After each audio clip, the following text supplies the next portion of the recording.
Shell's name came up several times in the discussion today. You were kind of named and you were talked about. What's your position on this particular topic, and what would you have liked to have said if you'd been up on the panel? Okay, so I think it was a great event. I think it was a shame in a way that this wasn't held a few years ago, because there are many discussions and items discussed tonight that could have been brought forward and discussed between NGOs, civil society, the private sector before some of the legislation that we've seen enacted recently and some of the proposed legislation.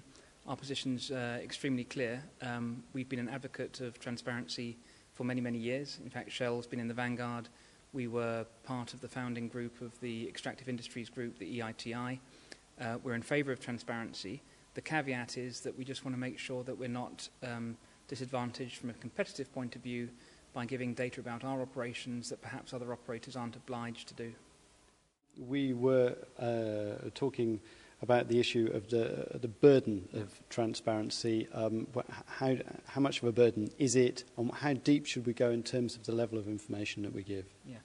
So I think it's about values, and I think in our value set, transparency is important. As I've said, we've been in the vanguard and a pioneer of this for quite some time.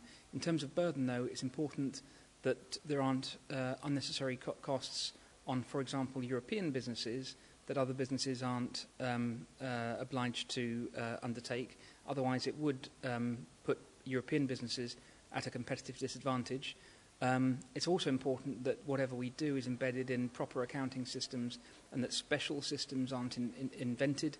Otherwise, there could be significant costs. Our early estimations suggest that we could be looking at tens, if not hundreds of millions in terms of setup costs and running costs.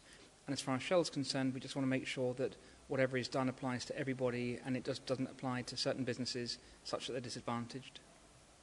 That does feed into my last question. Is this kind of something that the fact that we're having this discussion kind of a typically European disease, or does this kind of conversation happen elsewhere?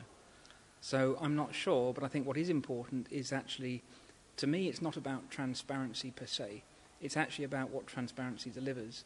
So by that I mean it's what if you get better human rights performance on the ground in developing countries, for example, better environmental performance, better social performance.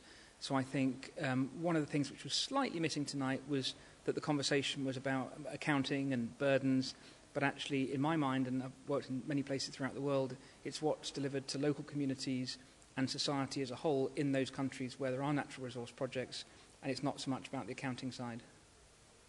Lovely.